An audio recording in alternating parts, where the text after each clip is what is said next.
આખા દિવસમાં કઈ મોટી ઘટનાઓ બની છે જાણવા માટે તમારી પાસે સમય નથી ને 24 કલાક ટીવી જોવું પણ નથી ગમતું તો ટેન્શન લેવાનું કોઈ કામ નથી. આ 5 મિનિટનો તમે વિડીયો જોઈ લેશો તો કઈ ઘટનાઓ બની છે તમને ટૂંકમાં જ ખબર પડી જશે.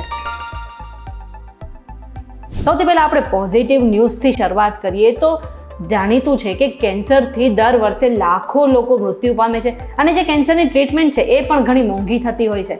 પણ હવે આપણા ગુજરાતી એક યુવાને એક મસ્ત સોલ્યુશન અને સસ્તું સોલ્યુશન કાઢી લીધું છે જેનાથી જે કેન્સરની ટ્રીટમેન્ટ છે ઘણી સસ્તી થઈ જશે. આ જે યુવક છે મહેસાણાનો છે અને જે અત્યારે ગાંધીનગર IITમાં ભણે છે એને એક હાઇડ્રોજેલ સોલ્યુશન કાઢ્યું છે. આ અત્યારે પણ ચાલી રહ્યું છે પણ એની માટે વિદેશી જે સાધનો છે એનો ઉપયોગ કરવામાં આવે છે અને તેની પાછળ 2 થી 3 હજાર રૂપિયા ખર્ચવા પડે છે. પણ આ જે મેડ ઇન ઇન્ડિયા હાઇડ્રોજેલ સોલ્યુશન છે એ 20 થી 30 રૂપિયાના ખર્ચે જ આ સારવાર તમને ઉપલબ્ધ કરી દેશે. હવે તમારે અમદાવાદથી મુંબઈ પહોંચવું હશે ને તો બસ એમ માની લેજો કે બસ 2.5 થી 4 કલાકની અંદર તમે અમદાવાદથી મુંબઈ પહોંચી શકો છો.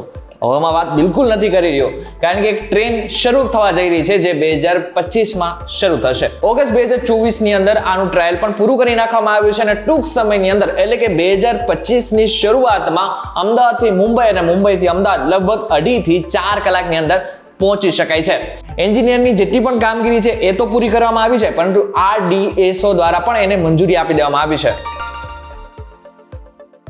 અરે ગુજરાતમાંથી જે ડ્રગ્સ પકડવાનો સિલસિલો છે ક્યારે અટકશે ને એ ખબર જ નથી પડતી. છેલ્લા થોડા સમયથી કચ્છ છે, પોરબંદર અને દ્વારકાનો દરિયો છે ત્યાંથી તો ડ્રગ્સ ઝડપાયું જ આવે છે પણ હવે આખા ગુજરાતમાંથી ધીરે ધીરે ડ્રગ્સ પકડતું આવે છે.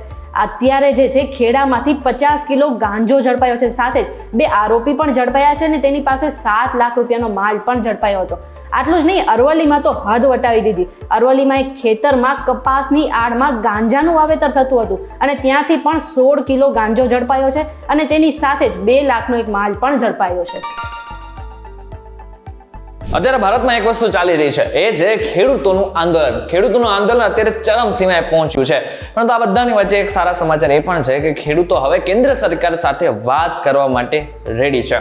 ગઈકાલે જ શિવરાજસિંહ ચૌહાણે સંસદમાં આશ્વાસન આપ્યું હતું કે દરેક જેટલી પણ પેદાશ છે એ બધા ઉપર MSP આપવામાં આવશે. આ એક બહુ મોટી જાહેરાત હતી. આ બાદ જ હવે ક્યાંક ને ક્યાંક ખેડૂતોને પણ લાગ્યું છે કે હવે આગળના સમયમાં જે છે આટલી બધી સ્કૂલો બંધ થઈ રહી છે, ઇન્ટરનેટ બંધ થઈ રહ્યું છે તો એ બધાની હવે કેન્દ્ર સરકાર સાથે વાત કરવી જ યોગ્ય છે. એટલા માટે થઈને આવતીકાલે લગભગ હવે બંનેની મીટિંગ એટલે કે કેન્દ્ર સરકારની અને ખેડૂતોની મીટિંગ થઈ શકે છે.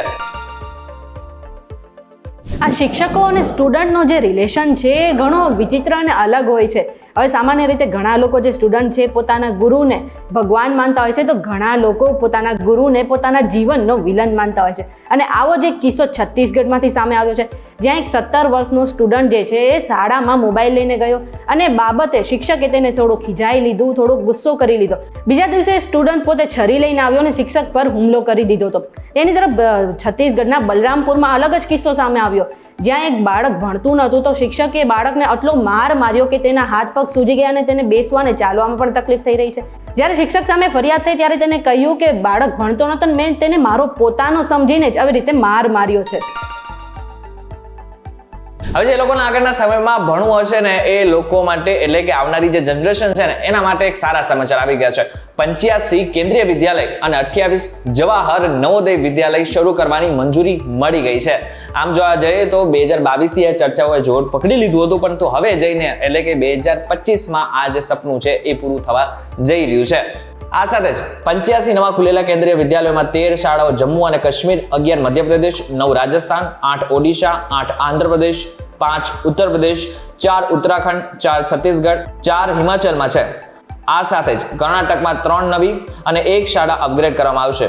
જ્યારે જો આપણા ગુજરાતની વાત કરવામાં આવે તો 3 નવી શાળા ખુલવા જઈ રહી છે.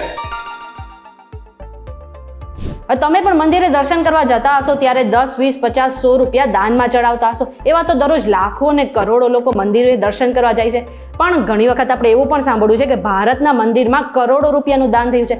અને આવો જ એક કિસ્સો રાજસ્થાનમાંથી સામે આવ્યો છે જ્યાં છેલ્લા 6 દિવસમાં 35 કરોડ રોકડ તો 2.5 કિલો સોનું અને 188 કિલો ચાંદી દાનમાં આપવામાં આવ્યું છે.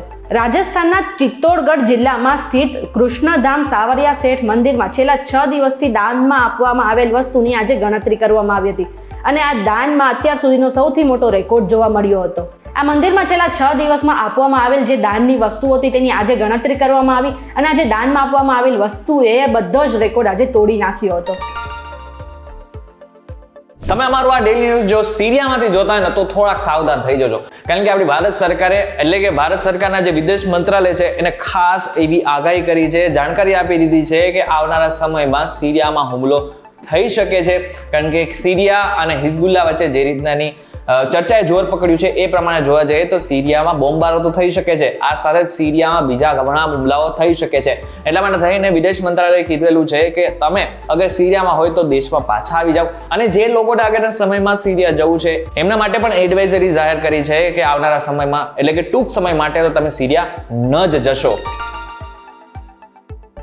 હવે આપણે મેચની વાત કરી લઈએ તો જ્યારે પણ ટીમ ઇન્ડિયા મેચ રમતી હોય ત્યારે કભી ખુશી કભી ગમ જેવો માહોલ જોવા મળે છે. અત્યારે ઓસ્ટ્રેલિયા સામે જે મેચ રમાઈ રહી છે તેની જે પહેલી ટેસ્ટ મેચ હતી એ તો ટીમ ઇન્ડિયાએ સારી રીતે જીતી લીધી, પણ જે બીજી ટેસ્ટ મેચ છે એમાં ટીમ ઇન્ડિયા ઘણી નબળી જોવા મળી હતી.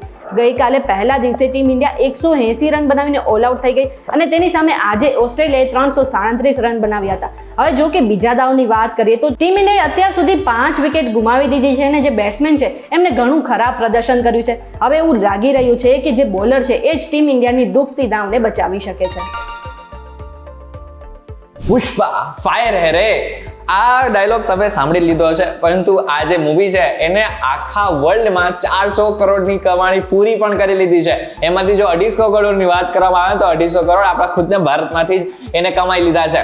આ સાથે જ મહત્વનું છે કે જે 4 ડિસેમ્બરે હૈદરાબાદમાં શોના પ્રીમિયર એટલે કે ફિલ્મના પ્રીમિયરમાં ભાગદોડ મચી ગઈ હતી, એમાં એક મહિલાનું મોત પણ થઈ ગયું હતું, પરંતુ આ બાદ જે હીરો છે અલ્લુ અર્જુન છે એ પોતે સામે આવ્યો હતો અને પોતાની પ્રામાણિકતા પણ દર્શાવી છે. એમને કહ્યું છે કે જે મહિલા મૃત્યુ પામી છે એના પરિવારને 25 લાખની પોતે સહાય પણ કરશે.